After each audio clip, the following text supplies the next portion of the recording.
আমেরিকাতে একটা কম্পিউটার আছে, এটাকে বলে দি ক্রে ওয়ান সুপার কম্পিউটার। পৃথিবীর সবচেয়ে পাওয়ারফুল কম্পিউটার এটা। ক্রে ওয়ান সুপার কম্পিউটার লিখে গুগলে সার্চ করলে দেখবেন এটা কেমন কম্পিউটার। ইউনাইটেড স্টেটস অফ আমেরিকাতে যারা মিলিটারি বেসে জব করে, মানে সেনাবাহিনীতে কাজ করে, তাদের ম্যাথমেটিক্যাল সলিউশনের জন্য তারা এই কম্পিউটার ইউজ করে। তো আমেরিকার কিছু বিজ্ঞানীরা কোরআনের সব সায়েন্টিফিক ইন্ডিকেশনস, ন্যাচারাল ফেনোমেনা এবং কসমিক সিম্বলস গুলোকে একসাথে কম্পিউটারের মাইক্রোচিপসে ঢুকিয়ে কমান্ড করেছিল, is it possible to create a book like Quran? কোরআনের মতো আরেকটা বই কি পৃথিবীর মানুষগুলোর বানানো সম্ভব? আপনারা তো বললেন না, কিন্তু Cray one super computer analysis করে উত্তর দিয়েছে ইয়েস, সম্ভব, but you need to spend more than 63 octillion years. সম্ভব, তবে তোমাদের 63 অক্ট্রিলিয়ন বছর চেষ্টা করতে হবে। শুনে বিজ্ঞানীরা তো মহা খুশি, কয় হোক না অক্ট্রিলিয়ন আর ফক্ট্রিলিয়ন, পারা তো যাবে।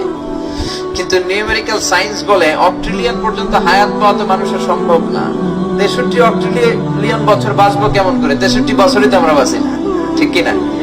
কারণ সংখ্যাতাত্ত্বিক নিয়ম অনুযায়ী আমরা জানি প্রথম সংখ্যা শুরু হয় একক দিয়ে, তারপরে দশক, তারপরে শতক, তারপরে সহস্র, উজুদ, লক্ষ, নিযুত, কোটি, million, billion, trillion, zillion, pillion, এরপরে হচ্ছে অক্ট্রিলিয়ন।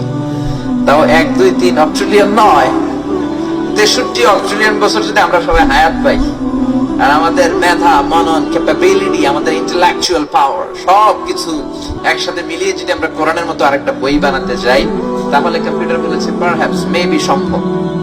সর্বশেষ লজিক্যাল আর্গুমেন্টের দিকে তাকিয়ে Cray one super computer analysis করেছে, it's quite impossible to create a book like Quran. পৃথিবীর সব মানুষের 63 অক্ট্রিলিয়ন বছর বাঁচাও সম্ভব না, কোরআনের মতো আরেকটা বইও বানানো সম্ভব না। চিল্লায় পড়েন আল্লাহু আকবার।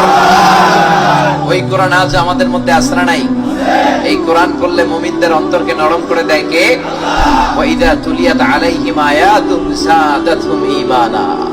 এই কোরআন শুধু মুমিনদের অন্তরই কাঁপায় না, কাফিরদের সামনে কোরআন পড়লেও কাফিরদের অন্তরে ধুকধুকানি শুরু হয়ে যায়।